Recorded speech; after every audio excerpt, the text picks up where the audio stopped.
Hello. I've had to take a couple of days off because I overdid it the other day and I hurt my shoulder, so I took a couple of days off to give it a bit of a rest.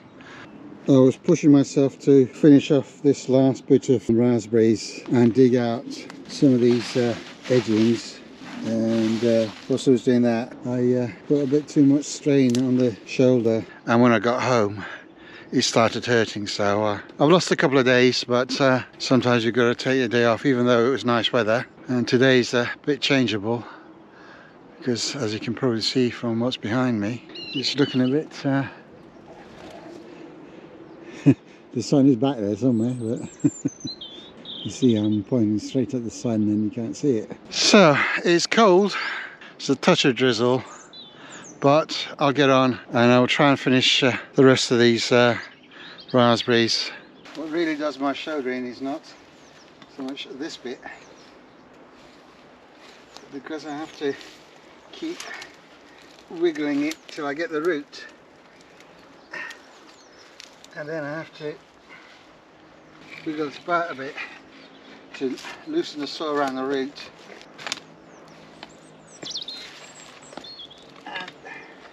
I'm pushing with my arm rather than with my legs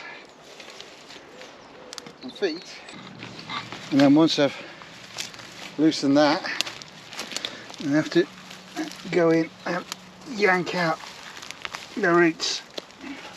That one came out, but that one set myself up more of a pain, and I want to get as much of the roots out as possible, especially with the brambles, that they don't come back. And repeatedly doing that did my shoulder in again, so I've got to take it easy, but I've not got much left, so I'll get that done today. Right, that job is done, and all those raspberries and brambles and perennial weeds have been dug up. Well, there's still things like dandelion, but I don't mind dandelion, so I'm leaving those in. But all the nasty stuff's gone, and some of it is just bits and pieces that I've dug up and left to dry, things like that. So, you know, all this stuff I've dug up, turned it upside down, and I'm leaving these to die off. And now when I come in, I don't see a mass of brambles and raspberries and bindweed and all sorts. I can come in here and sort things out. So what I'm going to do here is I'm going to take off these that the raspberries were tied to. Don't need those. I'm going to bring in more currants here and more blueberries here. I've got this loganberry in a pot, and just to show you, this is going to be the edge of the fruit cage, and the loganberry will be tied onto the wires going across. Now there will be several wires at 20 centimeter spacing going down, so the loganberry canes will get tied onto them. This will eventually be planted into the ground. Raspberries are sweeter, loganberries are a little bit more tart, but they last longer and they're more disease resistant. So some of the raspberries will be replaced by loganberries. And this one I've grown from a cutting and it's doing well, but there are a few weeds in it, but that's alright. We can sort that out later. There'll be loganberry along the side here. There'll be a path between the fruit cage and the compost heap, and then this will be on the inside of the fruit cage. I might put another one down there at the front of the fruit cage. The figs are a bit slow, but they're coming. Obviously there's still frosts and things, so I don't want them to be growing too fast anyway, but they seem to be coming along. So yeah, we'll see how it goes. That's one job done, and I'm happy about that. Now there's one more job left. This great big gooseberry bush needs to go because it's a monster, and I've tried to get somebody to come and take it. They kept messing me about and not responding to messages. They said they wanted it, and then don't know what happened, they just never responded to messages. So I'm gonna have to cut it and get rid of it, because not only is it poking nasty itself, there's a lot of bramble roots mixed in amongst this thing, and it's massive. Excuse the strimmers in the background. I've got a strimmer on one side and somebody banging on the other side, so can't win in this place. I'm going to get rid of this, and then I can get in and dig out these brambles, because it's impossible to do it with this thing in the way. Right, first thing I'm going to do is cut it down to size. So I'm going to start cutting some of these branches out so I can get into the middle and dig it out. Well, another overcast day, as you can see. We'll keep going and see how much I can get done today. I've got some more hardened off seedlings to go in the bed today, so that'll go in. The badgers really are getting on my nerves, digging the paths all the time. This is as far as I got yesterday. I got a good chunk of the gooseberry out. God, there's a lot. Now I can get to things like these raspberries and things I couldn't get to because it was all covered with the gooseberry, but now I've cut it down and you can see there's huge great lumps of I'll put my thumb next to it. You can see how thick this thing is. So it's going to have a roots and are going to be hard to dig out, and this thing is going to be hard to dig out. That one next to it is, I think, is smaller, so that should be alright. And then I can pull out all these weeds and things which I couldn't even see, let alone pull out because of this great big pokey thing. So there's a few little jobs to do if the weather cooperates. We've got to look at the positive side always. And this apple tree is absolutely gorgeous at the moment, full of blossom. We're at the end of April, so we should get a decent crop if we don't get a bad frost in May. Nothing's certain, but hopefully we might get some decent apples, because last year I didn't get one decent apple off this tree last year. The year before it was a lot, and last year nothing. So hopefully this year we'll do better. Well, it's putting up a good fight.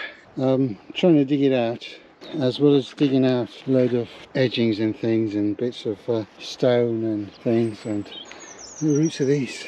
The roots are about a metre down and the ends broke, so yeah, they're putting up a good fight, and I broke a spade.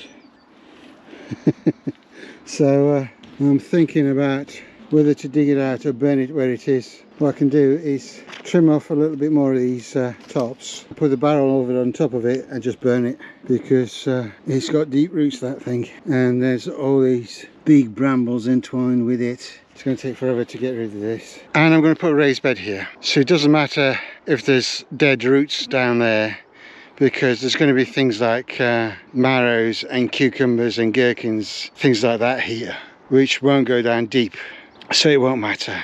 So I'll burn this thing. But it may not be today because it started raining.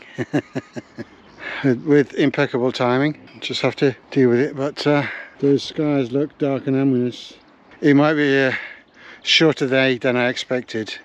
We'll see how it goes. We'll see how it goes. Oh, it's another changeable day on the allotments. It's looking a bit ominous. They say it's not going to rain much. So I've come in and we'll see what happens. I've got a few things to do in the greenhouse anyway. So some things that need potting up and things.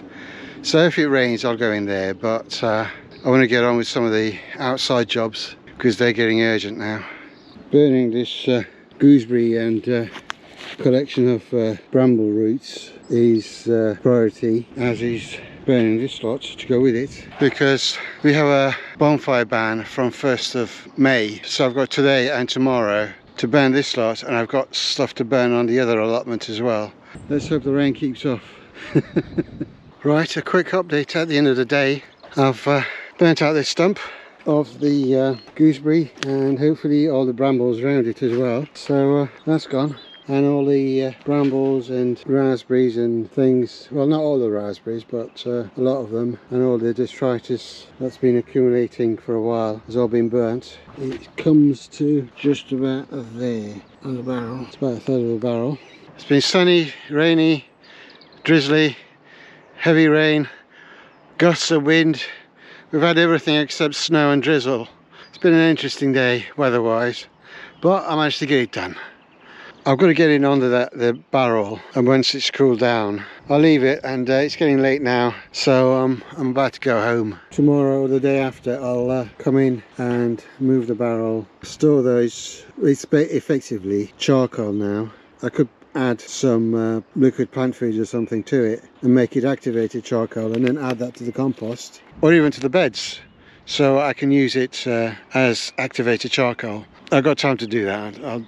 I don't have to do it now. So we'll have a look under there and see if there's any bramble roots, but we should be able to dig out what's under there now, because it's dead and most of it's been burnt. We should be able to dig it out. We'll find out. It's looking very ominous. It rained heavily earlier and I went and sat in the shed and had a coffee. I don't want to do that again. Well, I haven't got any coffee anyway, so I don't want to be caught out in the rain. So I'm going to go home. Done enough for one day, I think.